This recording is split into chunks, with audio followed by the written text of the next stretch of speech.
Good morning, good afternoon, and good evening. My name is Martina Dorni. I am a nuclear safety specialist at the NEA and president of the WiN NEA chapter. It is my pleasure to serve as the master of the ceremonies for today's NEA WebChat. Thank you for joining us for today's discussion between NEA Director-General William D. Magwood IV and Women in Nuclear Global President Melina Belinco. In 2023, the NEA published the first comprehensive dataset on gender balance in the nuclear sector, revealing continued and significant underrepresentation of women, particularly in STEM and leadership roles. Only the challenges we must collectively address, but also the areas where actions most urgently needed. Held ahead of the International Day of Women and Girls in Science later this week and International Women's Day next month, this web chat offers a timely opportunity to review progress, share practical solutions, and emphasize the importance of building a diverse and skilled nuclear workforce, capable of driving innovation, regulatory excellence, and shaping the next generation of nuclear leaders to be ready to address the challenges for tomorrow. We invite you to submit your questions to today's speakers using the QA function. If you experience technical difficulties, please try the chat function. Today's discussion is being recorded and will be made available online in the near future. Today, NEA WebChat invites Melina Belinco, the president of Women in Nuclear Global. Melina is a strategic advisor with more than 20 years of experience in international cooperation in nuclear sector. She is a specialist in international cooperation and holds a degree in political science from the University of Buenos Aires, with additional training in international relations at Heidelberg University in Germany through an Erasmus Mundus scholarship. In her role at the WiN Global, she works closely with international organizations, governments, and industry stakeholders to strengthen the leadership pipeline essential for the future of nuclear sector. She will be discussing with William D. Magwood IV, who has been leading the OECD Nuclear Energy Agency since 2014. He brings extensive experience in both the regulatory and development aspects of nuclear energy, including at international level. To open the dialogue today, it is my pleasure to give the floor to William D. Magwood IV, Director-General of the NEA. Thank you very much, Martina. It's a great pleasure to open this discussion with Melina, who we've been working with in her capacity as the head of WiN Global for quite some time now. So I was looking forward to this opportunity to have a chat with her. This is a topic that the NEA has spoken about for quite some time now. We'll talk a bit more about the excellent report that the task force we assembled put together a couple of years ago. But I think that analyzing these issues is only the very beginning of the conversation. It's really a question of how do we take action and how do we make the work environment more conducive to creating the kind of workforce we'd like to have. As I look at the future and the challenges that many countries face, there's no question in my mind that one of the biggest challenges that countries will have as they pursue nuclear energy to support their energy policy, support particularly their energy security in the long-term future, is having enough qualified people to fill the roles necessary to dramatically expand the use of nuclear energy. And as we look at the challenges of building that workforce of the future, it is very disconcerting to see that so few young women look at nuclear energy and nuclear science and technology as a career option. We do have to work on that, and the work of the NEA and many of our partners is aimed at trying to change that situation and to make sure that we are able to have a viable workforce for the long-term future.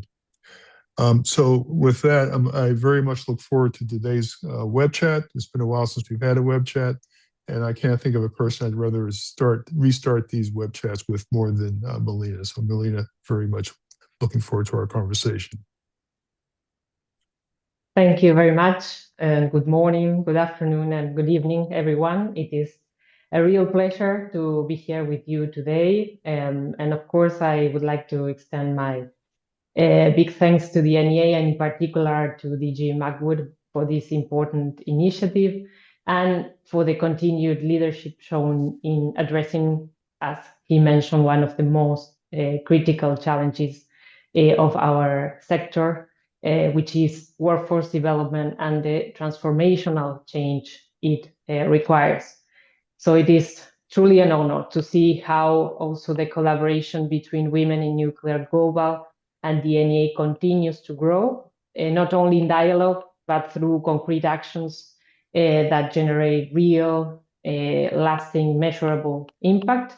And I strongly believe that this partnership reflects this shared conviction that leadership development, diversity, inclusion, and also this cultural transformation are not peripheral topics, but strategic enablers of workforce sustainability, also operational excellence and organizational resilience. So thank you again for creating this space for reflection, exchange, and for sure collective progress.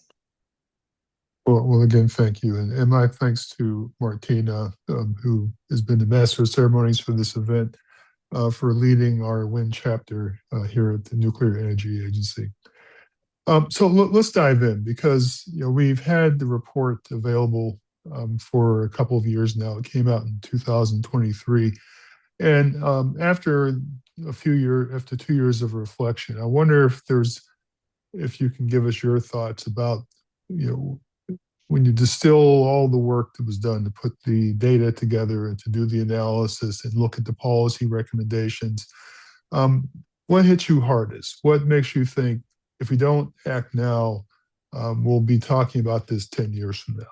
What do you see when you think about that? Okay, very good question. And I think first I need to highlight the data itself. So the importance of this report goes far beyond the numbers. It provides evidence. It makes visible a reality that for long has been fragmented or intuitive. And in any scientific and highly regulated sector, evidence is the foundation for designing serious, effective, and sustainable policies. And coming back to your specific question, what deeply concerns me is, in particular, that almost 70% of women in the global nuclear sector, I think it's 67.5, believe that management is not truly committed to gender balance, and also report the lack of institutional support. So this is a critical alarm signal, because as we know, without leadership commitment, no structural change is possible. And equally striking is that only 36.9% of women report having women role models or mentors in their workplace. So only around 40% of women. So this directly affects aspirations, retention, and the leadership pipeline. Without visible role models, the implicit message, even if unintended, is that leadership is not meant for everyone. So together, these findings clearly show that the challenge is not just about recruitment. It is about culture, leadership, accountability, and systems. This is why we cannot continue treating diversity and inclusion as, let's say, a technical or administrative issue confined to human resources. This is fundamentally a leadership, vision, and strategy issue. In the nuclear sector, a sector, as we know, built on excellence, safety, innovation, and long-term responsibility, diversity and inclusion are strategic imperatives because they directly affect the quality of decision-making, also our capacity to innovate, our ability to attract and retain the next generation of talent, and of course, the strength of safety culture. So at WiN Global, we strongly believe that impact depends on this dual, let's say, approach. On the one hand, leadership, because when leadership is truly engaged, equality becomes embedded in organizational strategy and in decision making. So it aligns inclusion with broader sectoral goals, and most importantly, enables deep cultural transformation.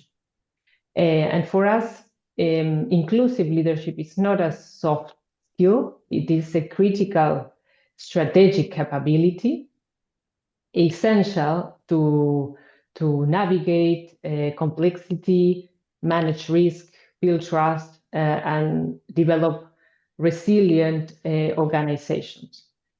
And of course, on the other hand, human resources play a fundamental operational role. HR, human resources, is where vision becomes reality. It is through these HR systems that leadership commitments really translate into fair recruitment and promotion processes, leadership development pathways, also work-life balance solutions, clear metrics, and accountability mechanisms. So without these structural mechanisms, even the strongest leadership commitment risk remaining symbolic, I would say. So what strikes me most in this report is not only the scale of the gap, but the clarity of the message of the report. We already have the data, we already know the barriers, we already understand what works. So what we now need is leadership and coordinated action. And as you may know, that is precisely why WiN Global remains fully committed to working alongside institutions, regulators, industry, and also international organizations to co-create solutions that are strategic, structural, and transformational. Because when leaders truly own this agenda, equality stops being a side initiative and becomes a strategic priority, a driver of cultural transformation, and also a core component of organizational performance and sustainability, for sure. And inclusive leadership is therefore not a nice to have, but again, it is a critical leadership capability for managing risk and building sustainable futures. I agree with a lot of what you're saying. It seems to me that the word leadership will come up a lot in this conversation because when I reflect on what I have seen over the course of time, it really does come down to whether leaders are conscious of the issues that are faced by their both potential and actual workforces, and whether they're reacting to it. I know many leaders in industry and in government over the years who will tell you that if you're not spending the majority of your time preparing your workforce and managing your workforce for the long term, you're not doing your job. And I think that these being conscious of the barriers that might keep a significant portion of your workforce in which you make a big investment. Everyone, particularly in nuclear organizations, represents a pretty sizable investment in fund and money and time to bring people to a high level of proficiency. And if you're finding that people are leaving, early in their careers because they get frustrated or they just decide to go do something else, then you're losing your investment. And so I think that it's a leadership imperative to maximize the use of the resources you have, and that includes dealing with some of these cultural issues. And I don't think there's any serious leader in the nuclear sector that would not want to see an improvement in the situation. I'll tell you the numbers that still stick with me are the numbers that show that when you look at the science and technology workforce in the nuclear sector, it's still hovering around 20%. And clearly there's some countries that are much higher than that, and of course countries where it's much lower than that. But on average, it's about 20%. And that number really has not changed dramatically in quite a long time. And it shows that we haven't really made the progress that a lot of people have thought. And I think we do have to ask ourselves, why is that? And what are we not doing to improve that? As you pointed out in your comments, it isn't just a matter of just attracting women into the workforce. It's keeping them and retaining them and having them in a position to progress. When you think about that, what do you think where we are today is in terms of retention? Or do you think that there is a philosophy that, we've hired a certain number of women, therefore the problem is solved? Or do you think people are recognizing this retention issue is something that is very important? Well, I think that here the data speaks very clearly as well, because this evidence shows that what we are facing is not an individual problem, but again, a systemic one. This is a structural issue, deeply rooted in how our organizations and, of course, our societies have been shaped over decades. And that is why responsibility cannot be placed on individuals or on women. It is a collective responsibility of institutions, leadership, cultures, as we mentioned, and society as a whole. And of course, at WiN Global, we always recommend and actively provide tools, training, and spaces for all professionals to develop leadership skills, confidence, and influence. But I believe that we must be extremely careful with the messages also we send, because too often some equality initiatives unintentionally shift also the burden onto women, asking them to be more confident, more resilient, more visible, more ambitious. Yet there is also strong evidence showing how gender stereotypes or social expectation lead women to internalize higher levels of self-demand, self-criticism, and doubt. So many highly qualified women report feeling they are never ready enough, never experienced enough, or never confident enough, what we often call, as you may know, imposter syndrome. But this is not a personal flaw or failure. It is the product of environments that have historically questioned women's authority, leadership, and this is why transforming organizational cultures and leadership models is essential, because real change does not come from fixing individuals, but from changing the systems that shape their experience. So we are dealing with cultures that in many cases continue to operate under deeply embedded norms that reflect traditional leadership models, rigid career paths, and also limited recognition of diversity in life trajectories.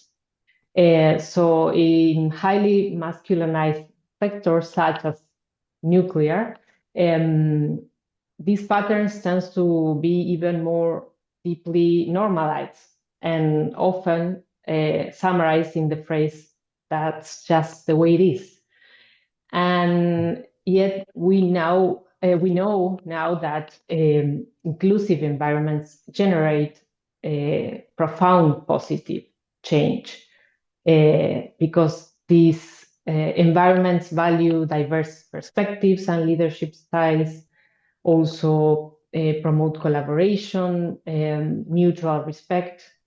They recognize shared responsibilities and diverse life realities, and at the end enable people to bring their full potential to the workplace.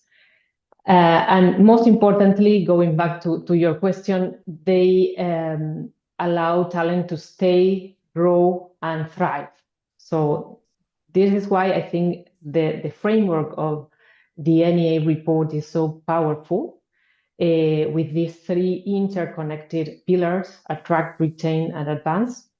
I would like to share with you that I have the honor also of co-leading the task for focusing on the retain pillar precisely. And one of the most powerful insights from our collective work has been how universal these challenges are across regions, cultures, roles, organizational types.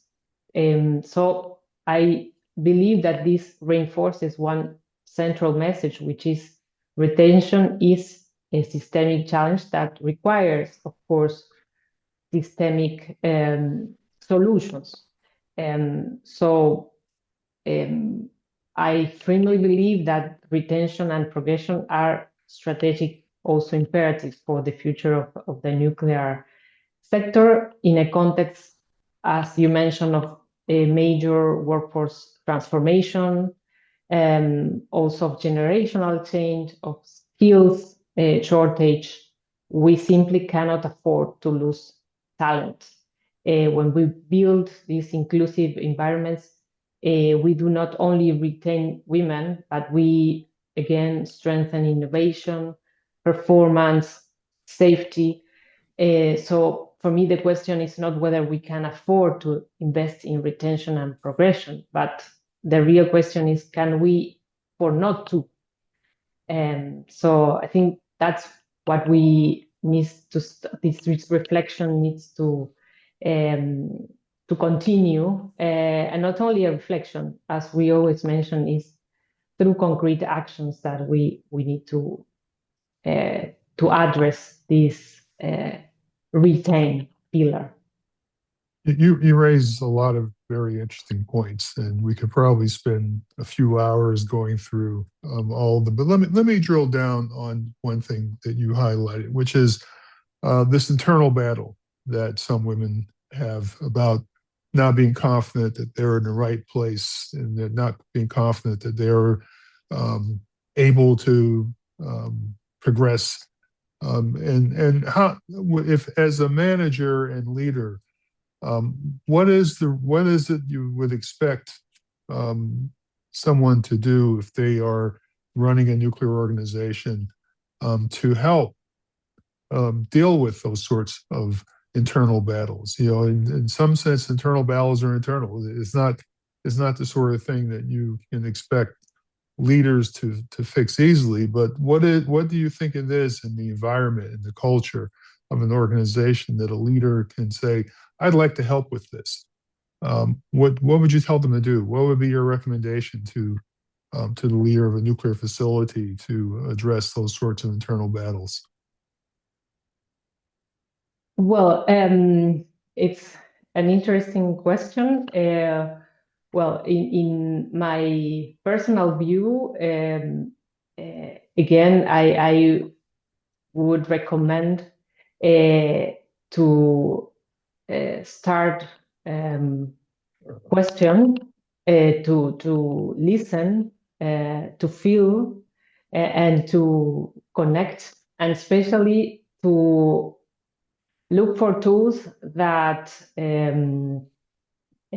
support your leadership skills or enhance your leadership skills in order to change your leadership style and to lead in a deeply human way, let's say. In particular, I think that many professionals, I've been discussing this with many professionals that became leaders, of course, many of them men. They tell me that throughout their academic training or early career, they were never taught with the same rigor and discipline how to lead, how to communicate, how to manage emotions, how to navigate conflict, how to understand human behavior, as they were taught maybe mathematics, physics, or engineering. So I think to be really a good listener in these cases of the internal battles you mentioned, I think it's very important to be open to face this, let's say, critical transition, which is from being a technical expert to become an influential leader.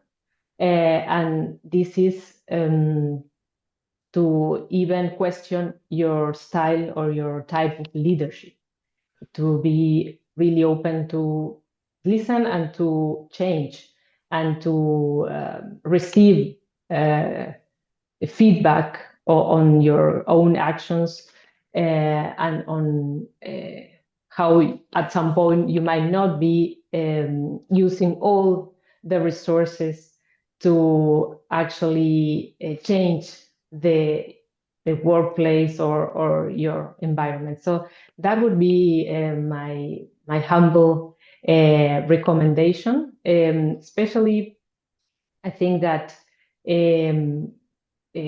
it's also important to share that for me as a social scientist working in this highly technical sector, I see the challenge, but at the same time, the opportunity of building bridges between this technical excellence and a human-centered leadership. So learning to speak a common language, to understand each other's perspective and to integrate different ways of thinking is not easy, but I strongly believe that it's absolutely essential, you know. Yeah, and I think I'm very passionate about this topic, so I stop here. Thank you for that. Appreciate that answer. I mean, I'll answer my own question to some degree. I think what you said makes a lot of sense, but I also think that it's been my experience that to use the Americanism, walking the talk is very important. I think people want to see that leaders aren't just listening, but they're taking action and making decisions on a consistent basis that shows that they understand, that they are interested in different leadership styles. You know, as I've often observed with people in my agency, you know, women don't often manage the way the men manage. You know, it's just they just don't. There are different approaches, and if you expect the women in your organization to manage like the men in your organization, maybe you're not going to be happy with the way they approach it. But that's a cultural issue. That doesn't mean that they're less effective. It just means they have a different approach. And I think leaders have to be open to different ways of communicating, of leading, of managing. And if they are, I think they will find that other approaches work very well. And so I do think it is this walking the talk, making the choices and decisions that that show that you do have an inclusive work environment.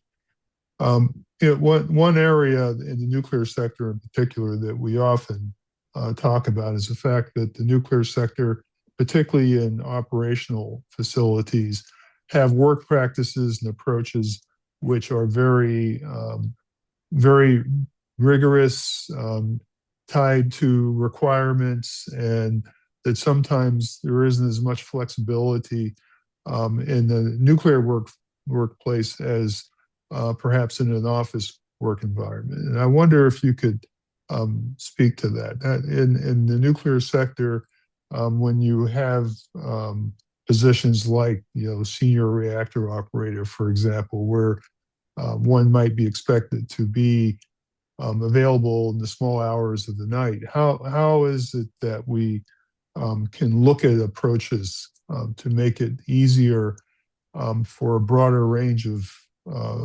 staff to take those career paths and to do it successfully? Yeah, thank you for this question. And I think it challenges one of the most deeply rooted assumptions in our sector, as you mentioned, that flexibility and nuclear operations are incompatible. And very often flexibility in nuclear environments is dismissed again with this simple phrase that I mentioned before, that's just the way it is. But today we have strong evidence that this assumption no longer holds, because real flexibility does not mean, of course, lowering standards or compromising safety or reducing rigor. On the contrary, I believe that real flexibility is about designing work in smarter and more human and more effective ways to enhance performance, safety, and sustainability. I think that one of the most powerful lessons from the pandemic was precisely this, that there are often other ways of organizing work, and many of them are more effective than the models that we had taken for granted for decades. So during that period, nuclear organizations had to rethink shift systems, on-site presence, team rotations, digital collaboration, and decision-making processes. And what we saw is that when flexibility was implemented responsibly, safety, performance, reliability were maintained. And this tells us something which is very important, that flexibility is not a concession. It's a strategic necessity. And this real flexibility means trusting teams, empowering professionals, working with them and co-designing solutions with those who operate and take critical decisions every day. I think it's key that we create spaces for dialogue where operational teams actively contribute to how shifts are organized, how fatigue is managed, how handovers are optimized, how on-site and off-site work are balanced, and how also operational continuity is ensured while at the same time protecting well-being, which must be always a priority. And again, this represents a deep cultural shift, moving from rigid top-down models to this collaborative, trust-based system. And it also has a strong economic and strategic dimension, because sometimes organizations perceive flexibility as costly, but in reality, the cost of not acting is far higher. As we mentioned before, all the challenges in terms of workforce development, the time, investment, expertise required to train nuclear professionals are enormous. And when we lose talent due to inflexible or exclusionary environments, the organizational and economic impact is deep and long lasting. So I think that, of course, flexibility in this case is not an expense, it's a strategic investment. And when flexibility is framed as a requirement for performance and inclusion, rather than as a favor, it enhances engagement, also motivation, productivity, and this directly, of course, supports operational excellence and safety culture again. It's those who have worked in the nuclear sector have had long conversations about how to manage fatigue and issues like that, and it gets very, very complicated very quickly.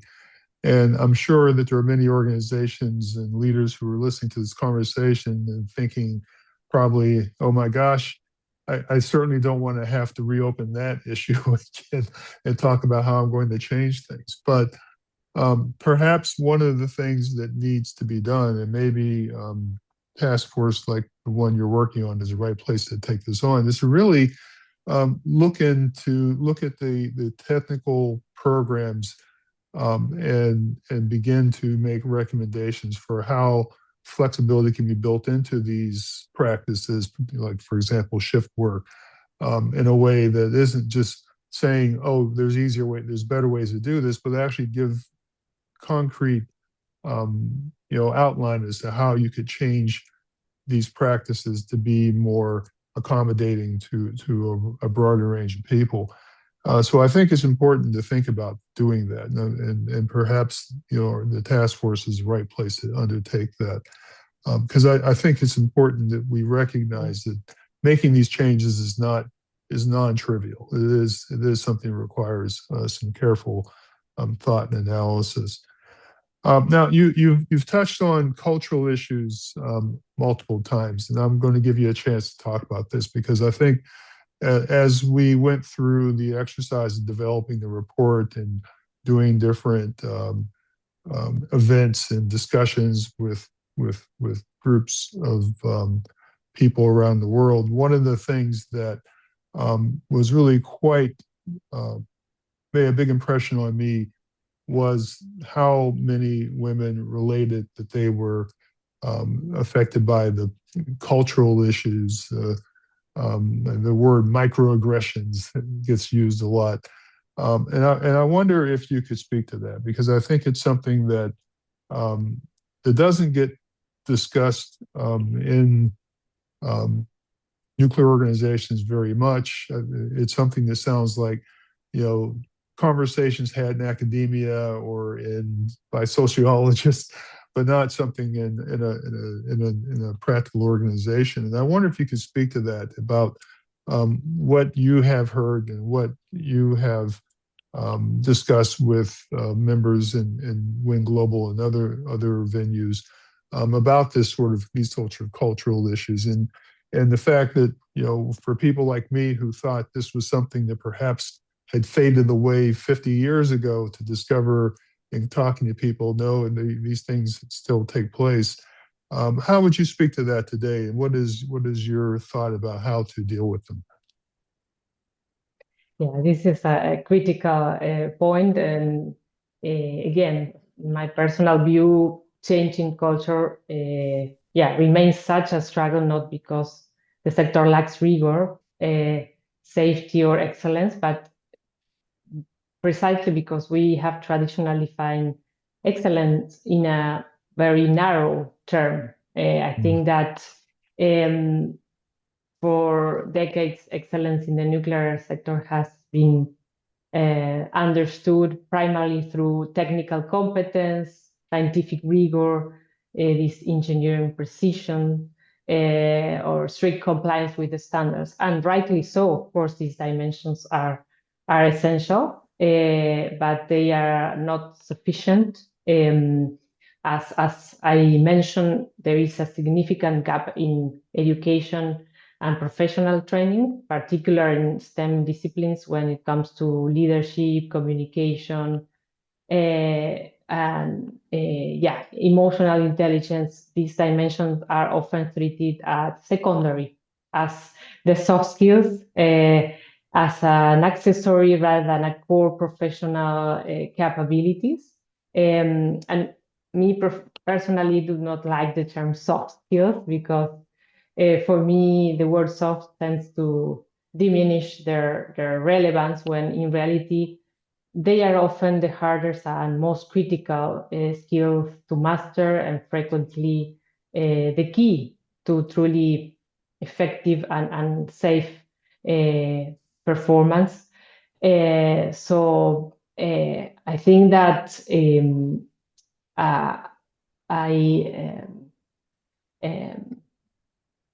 I mentioned already that this transition from technical expert to influential leaders.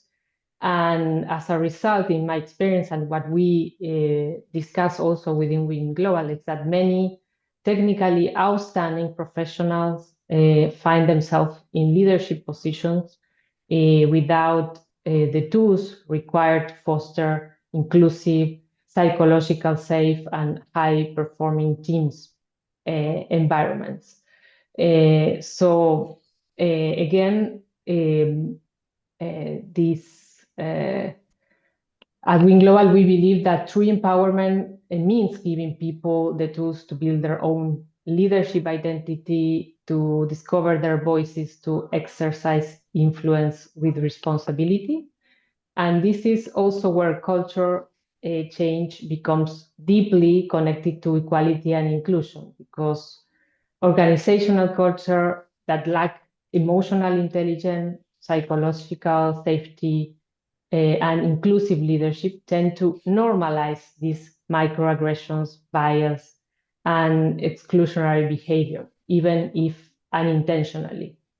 And I think this is also key for our industry because it's not only about inclusion, it is also about social trust and social license, which are critical for the future of nuclear energy, especially at a time of unprecedented opportunity. So, in short, as I mentioned, changing culture is difficult because it requires deep transformation, how we educate, how we lead, how we relate, and how we define excellence itself. But when we embrace this transformation, we do not only create safer and more inclusive workplaces, but we build stronger, more resilient, and more trusted nuclear organizations also. I think that here also the flexibility and how we implement and act, as you certainly mentioned, to build inclusive work environments, it's key if we really want to change the system itself. Okay, no, thank you for that. I just still reflect on some of the things that we heard in the context of putting the report together, and it still strikes me as having been a major disappointment to hear that professional women still endure sort of the locker room behavior and the remarks and other things that just make the work environment very very difficult for them to work with. And I do think that it comes back to leadership. I do think that leaders have to have a pretty clear message on these sorts of things, that there's a zero tolerance approach. I think that's very important. But as you pointed out, it goes beyond just simply, the strong leader at the top saying you shouldn't do these sorts of things. It really is a much broader cultural conversation in organizations and then societies in general. But and I recognize these are not things we change overnight, but I do think that leaders can certainly move us in the right direction. So let's start speaking. We have a few minutes before we go to the questions from the audience, and I wonder if you could sort of give your opinion. If you were to speak to leaders today who might be listening and say, here are a few things you can do right now. Not just sit back and think, not change the culture, which is a bit large, too big, but specific concrete actions that can be taken today. What recommendations would you put out there? Well, as we mentioned throughout all our conversation, this is a leadership issue, and I try to keep very simple and direct. And leadership begins with choice. So when someone in your organization comes forward, a young professional, a woman, any member of your team experiencing one of the barriers we discussed today, they bring a viable solution, even if the solution challenges existing routines, even if it requires navigating complexity, even if it's not the easiest path. I would say they choose to act, choose to recognize the risk, choose to enable that solution, choose to move forward with conviction and vision, and always prioritize the protection of the person. Because I strongly believe that those decisions, those gestures of leadership that, as we usually mention within WiN Global, the relevance of gestures, do far more than solve a single case. They set the tone for the entire organization. They build trust. They reshape culture. And very often, they deeply change also the direction of a career and sometimes of a life. Not only for that person, but for everyone who witnesses that leadership in action. So, yes, my call to action would be lead in a way that others will carry forward, lead with responsibility and consistency, and enabling these concrete, pragmatic solutions.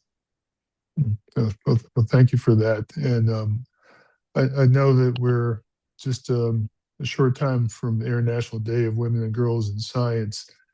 And as the leaders who might be listening or reacting to what you just said, what's one takeaway that you might give them? What should they take from this conversation more than anything else? I think I will reinforce what I just mentioned. I think that giving and setting the example is key. And also, I would like to share what we understand within WiN Global, or how we understand leadership. And I think that leaders need to set the example also in the way they lead. That transformational leadership needs to be embodied, and it comes from gesture, from these very human acts that reveal who we are and what we value. So I would like to close maybe with the words of a psychologist. We work and we shared what she writes within WiN Global, and maybe you have heard. This is a psychologist from Spain, Elena de la Aldea. She says gestures cannot be programmed or predicted. They precede us, they reveal us, and they shape the outcomes of our encounters. They emerge from bodies that build community, showing the beauty of diversity, reminding us that what unites us is not uniformity, but respect for difference. So I think that's a very nice way to summarize how we understand leadership and the message we want the leader also to convey. Oh, excellent. We appreciate that very much. So let me hand the floor back to Martina, as I know we have a few questions from the audience we can address at the time we have left. So Martina. So thank you, Director-General Magwood. Thank you, President Belinco. I will now take the floor and guide us through the questions we are able to take in the time remaining. And I would like to express my sincere appreciation for the many insightful questions that we received. Let me start with a selection from our participants. The 2025 working paper offers concrete solutions. What excuse do organizations have for not adopting them? Are companies picking only the easy recommendations while avoiding the ones that demand structural changes? When we come to measure and monitor the actions, who is accountable for that? I can start with this. There actually are some practical issues that make some of this more difficult than you might think. Some of the countries that we work with have rules on privacy and other things that make it difficult to collect data to understand what's going on. Some countries don't, some countries do. So we've had kind of a mixed bag of data from some of our members. We've been trying to work through that, but it's very, very difficult. And I do think that there are probably some organizations that in the sector that really don't know what their own situation is because of the way the data is collected, managed, and analyzed. And I understand how we got to this. It had the motivations are very good. But the outcomes mean that you may have problems that you really can't measure, and if you can't measure it, you can't take appropriate action. So I think that's one issue that is still out there that we haven't completely overcome yet. Yeah. So I would complement what DG Magwood mentioned. I think that the having a real diagnosis is the first step, always is what we always recommend to WiN Global, and it's a very basic one. I mean, of course, this report was a huge effort, but I mean, in each organization, in each institution, we need to understand that there is no one size fits all solution, and of course, every organization has its own culture, structure, challenges, strengths. And at WiN Global, we always begin with diagnostic tools and assessments, very, very simple ones to understand where talent is being lost, where barriers exist, where leadership pipelines break. And we work closely with organizations through these tailored diagnostic tools. And we start a dialogue to co-create solutions, always grounded in their operational reality. And this also involves the resources that they have. Of course, not all organizations might have vast resources to implement a long-term strategy or plan, but we do have recommendations, and we do systematize a framework to support the organization so that they can see the results and measure them within 1 year. There are some basic actions that can be done and there are no excuses for that. And WiN Global is there to support and to start. It's also like the starting point to implement concrete action and start this deep change that, of course, is not from one day to another. So maybe I can go with a very last quick question. So some colleagues argue that gender balance effort mean that women are being selected because they are women, not because they are the most capable. How do we respond to this perception? What does the data tell us? Does role model, mentorship, success story help in this? Well, I think it's the sort of thing you hear a lot. I think there is a concern that organizations are trying to achieve a quota or targets of hiring, and there certainly are countries where there are quotas there for different types of positions, like members of boards, for example. That it certainly does exist. I don't think we can afford to do that in the nuclear sector. In the nuclear sector, you have to have the best people. You have to have the most highly trained, qualified people in positions throughout the organization, and I don't think that we can weaken that approach that assures that we have the highest level of quality that we're able to produce. But I think that doesn't mean that we can't go through an effort to give everyone an opportunity and to clear the way to make organizations an equal opportunity environment where people can progress, they can achieve, and do so on a fair basis without bias one way or the other. I think that is what we would like to see. But I do think that in some cases it requires an extra effort to deal with cultural issues and structural issues within organizations that make it difficult, for example, for women with young families to be able to progress in their careers on an equal basis.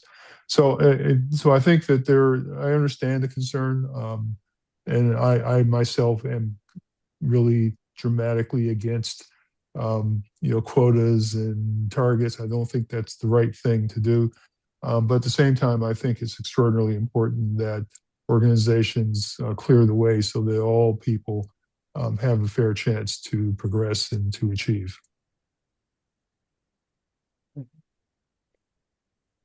Yeah, I agree with, especially with this last point, that what evidence consistently tell us is that talent is equally distributed, but opportunity it's not. So these equality efforts are not about removing barriers.